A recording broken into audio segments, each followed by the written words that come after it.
ancient texts that have shaped history, culture, and belief for thousands of years. But there's one question that many have asked. Is the Bible's timeline historically accurate? What if the very timeline we have come to rely on has been misunderstood, misinterpreted, or even misrepresented? Join me as we take a deep dive into the chronological structure of the Bible, examining the ages of the patriarchs, the rise and fall of kingdoms, and the events that have shaped our faith. Is there more to the Bible's timeline than meets the eye? Could it be that the Bible contains hidden clues that challenge our understanding of history? Genesis 1 verse 1. In the beginning, God created the heaven and the earth. The creation story is the foundation of the Bible, and from it, an entire timeline begins. But does the Bible's story line up with history? The first scene, the age of the patriarchs. Are we looking at the right calendar? The Bible begins with the patriarchs: Adam, Noah, Abraham, Isaac, Jacob, and Joseph. Each of these men is said to have lived for hundreds of years. But what if these lifespans aren't meant to be taken literally? Could the ancient Hebrew calendar have a different method for marking time? Historians and theologians have debated this for centuries. Some believe that these long ages are symbolic or represent different ways of counting years, such as lunar cycles or even longer, cosmic timescales. Others insist they are literal ages. Could our modern understanding of time be the problem? Genesis 5 verse 27. And all the days of Methuselah were 969 years, and he died. Methuselah, the longest living man in the Bible, is said to have lived for 969 years. But is this a literal age, or could it reflect a different concept of time? The second scene, the Exodus, a historical enigma. The story of the Exodus is one of the most pivotal events in the Bible. But when did it happen? Scholars have long debated the date of the Exodus. The Bible places it around 1446 BC, but archaeological evidence has yet to confirm this date. What does history tell us? And is there a deeper, hidden timeline we are missing? What if the Exodus occurred at a different time than we thought? Could there be a different dating system at play here? Did the events of the Exodus happen centuries earlier or later than we have been told? What secrets could be buried in the sands of Egypt? Exodus 12, verse 40-41.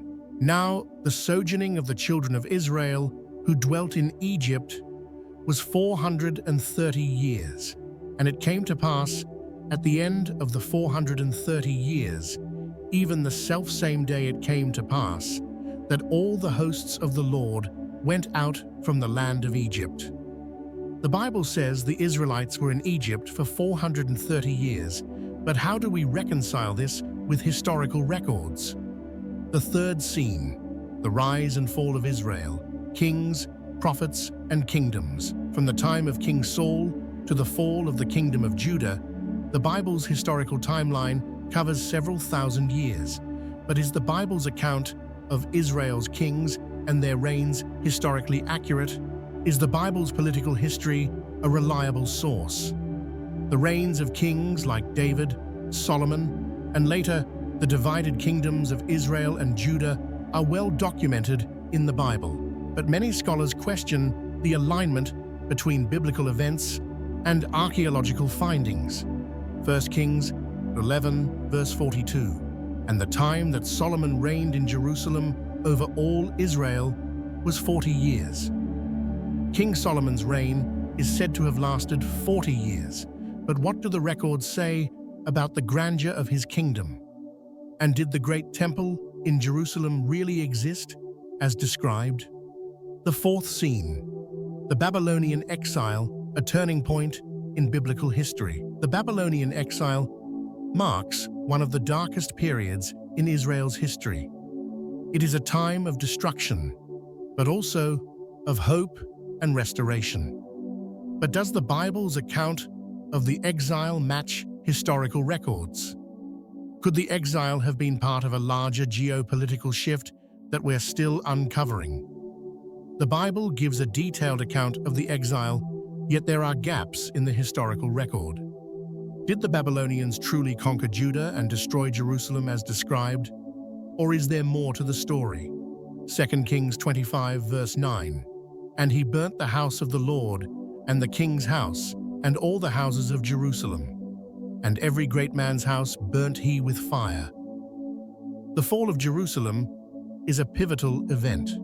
But how do we piece together this destruction with the findings from archaeology? The fifth scene, the New Testament.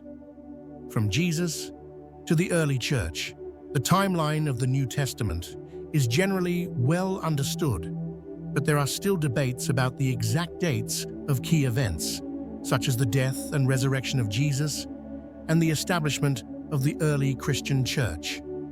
Is the timeline of the New Testament historically accurate? The Bible claims that Jesus was crucified under Roman rule during the reign of Pontius Pilate. But was this a clear-cut event in history, or is there more to the story than we realize? Matthew 27, verse 50 to 51. Jesus, when he had cried again with a loud voice, yielded up the ghost. And behold, the veil of the temple was rent in twain from the top to the bottom, and the earth did quake, and the rocks rent. The death of Jesus caused a cosmic event, the tearing of the temple veil and an earthquake. Was this truly a supernatural occurrence, or is there a historical context we are missing? In conclusion, the Bible's timeline, a divine mystery or human interpretation? Is the Bible's timeline historically accurate? We've seen how many key events have sparked debates, from the patriarchs to the crucifixion of Christ. But what if we are only scratching the surface? Could the Bible's timeline contain hidden truths waiting to be uncovered? Maybe the Bible's timeline isn't just a historical record, it's a spiritual guide, pointing us to a deeper understanding of God's plan.